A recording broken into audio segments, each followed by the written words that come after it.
Hi friends, இப்போ நம்ம எந்த கொஷின் பார்க்க போகிறோம் அப்படின்னா 2026 குரூப் 2A மெயின்ஸ் நடந்துச்சுல, அதில் இருந்த ப்ரீவியஸ் இயர் பாலிட்டி கொஷின்ஸ் தான் பார்க்க போகிறோம். இந்த பொறுத்துக மேட்சஸ் பண்ணுறதுக்கு முன்னாடி நம்ம பார்ட் 9 அப்படிங்கிறத பார்த்துட்டு அதுக்கப்புறம் இந்த பொறுத்துகக்குள்ளே போவோம். பார்ட் 9 அப்படிங்கிறது எதை பற்றி குறிப்பிடுகிறது அப்படின்னா, பார்ட் 9 வந்து பஞ்சாயத்து ராஜ் பற்றி சொல்லிக்கிறது. Part 9 panchayat Raj, part 9A வந்து நகராட்சி, நகர்பாலிகா அப்படின்னு சொல்லுவாங்க, அந்த முனிசிபாலிட்டி பற்றி சொல்லுது. 9B அப்படிங்கிறது கூட்டுறவு சங்கங்கள் பற்றி குறிப்பிடுகிறது. இதை மட்டும் நான் வச்சுக்கோங்க.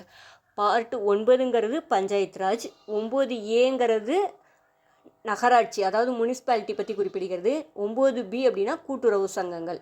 அப்போ ஆர்டிக்கிள் 243 to 243O வரைக்கும் எதை சொல்லும் அப்படின்னா பஞ்சாயத்து ராஜ் பற்றி சொல்லக்கூடியது. இப்போ நம்ம கொடுத்துருக்க மேட்சஸ் அப்படிங்கிறது பஞ்சாயத்து ராஜுக்குள்ளேருந்து நமக்கு கேட்டிருக்க மேட்சஸ் தான் கொடுத்துருக்காங்க. ஆர்டிக்கிள் 243A அப்படிங்கிறது எதை குறிக்கிறது அப்படின்னா கிராம சபை பற்றி குறிப்பிடுகிறது. ஏன்னா பஞ்சாயத்து தானே, பஞ்சாயத்துனாலே கிராம பஞ்சாயத்து அந்த மாதிரி தானே. அதனால் ஆர்டிக்கிள் 243A அப்படிங்கிறது கிராம சபை பற்றி குறிப்பிடுகிறது. ஆர்டிக்கிள் I அப்படிங்கிறது எதை பற்றி சொல்லுது அப்படின்னா நிதிக்குழு இருக்குல்ல, ஃபினான்ஸ் கமிஷன், அதை பற்றி சொல்லும். ஆர்டிக்கிள் K அப்படிங்கிறது தேர்தல் ஆணையம் பற்றி குறிப்பிடுகிறது. ஆர்டிக்கிள் 243O அப்படின்னா இந்த பஞ்சாயத்து எலெக்ஷனில் நீதிமன்றம் தலையிடாமை, அதை பற்றி குறிப்பிடுகிறது. இப்போ நம்ம எப்படி ஷார்ட்கட் நான் வச்சுக்கலாம் அப்படின்னா, ஏ அப்படின்னா அதை நான் வச்சுக்கோங்க. ஆர்டிக்கிள் 243A அப்படின்னா கிராம சபை அப்படின்னு நான் வச்சுக்கோங்க. ஆர்டிக்கிள் 243 to 243O இருக்க அந்த ஆர்டிக்கிளுக்கான ஷார்ட்கட் தான் பார்க்க போகிறோம். 243I, ஐ அப்படின்னா நம்ம ஃபினான்ஸுனாலே காசு பணம் அப்படின்னாலே ஐ அப்படி தானே இருப்போம்.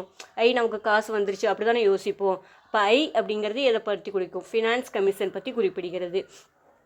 கேங்கிறது தேர்தல். நம்ம ஓகேன்னு சொன்னால் தான் அவங்க எலெக்ஷன் வைப்பாங்க அப்படின்னு நான் வச்சுக்கோங்க. இல்லைன்னா நம்ம ஓகேன்னு நினச்சாதான் அவங்க வந்து எலெக்ஷனில் நின்று ஜெயிக்க முடியும் அப்படின்னு நான் வச்சுக்கோங்க. அப்போ கே அப்படிங்கிறது அந்த பஞ்சாயத்து ராஜில் நடக்கக்கூடிய அந்த எலெக்ஷன் பற்றி குறிப்பிடுகிறது.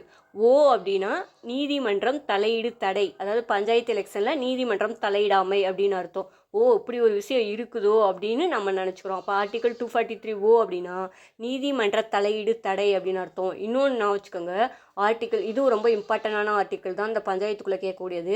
ஆர்டிக்கிள் 243D நான் வச்சுக்கோங்க. டி அப்படின்னு எடுத்துக்கிட்டோம் அப்படின்னா பஞ்சாயத்து ராஜில் வந்து இடஒதுக்கீடு இருக்குல்ல, பஞ்சாயத்தில் வந்து இடஒதுக்கீடு கொடுப்பாங்களா, அதை பற்றி குறிப்பிடக்கூடியது தான் டி. டீனா ஒரு பொண்ணைத்தானே டீன்னு குறிப்போம். டீனா அவங்களுக்கும் வாங்க நீங்களே எலெக்ஷனில் பார்ட்டிசிபேட் பண்ணுங்க அப்படின்னு சொல்லிட்டு அவங்களுக்கும் ஒரு இடஒதுக்கீடு கொடுக்குறோம் அப்படின்னு வச்சுக்கோங்க. டீனா பொண்ணுங்களை தான் டி போட்டு கூப்பிட்றோம். அப்போ அவங்களையும் பஞ்சாயத்தில் வந்து பார்ட்டிசிபேட் பண்ண சொல்லி இடஒதுக்கீடு கொடுக்குறோம். அப்போ 243Dங்கிறது இடஒதுக்கீடு பற்றி சொல்லக்கூடியது அப்படின்னு நான் வச்சுக்கணும். இன்னொன்று என்ன அப்படின்னா 243E அப்படின்னா பஞ்சாயத்து உறுப்பினர்களோட பதவிக்காலம் பற்றி குறிப்பிடக்கூடியது. நம்ம பதவிக்காலம் முடிகிற வரைக்கும் பஞ்சாயத்து எலெக்ஷனில் ஒரு தடவை ஓட் போட்டு அவங்கள செலக்ட் பண்ணிட்டோம் அப்படின்னா, நல்ல உறுப்பினரை செலக்ட் பண்ணிட்டோன்னா பிரச்சனை இல்லை. கொஞ்சம் ஒரு மாதிரியான ஆளை செலக்ட் பண்ணிட்டோன்னா ஓட்டிட்டு தானே இருக்கணும் அவங்க முடிகிற வரைக்கும். அப்போ 243ங்கிறது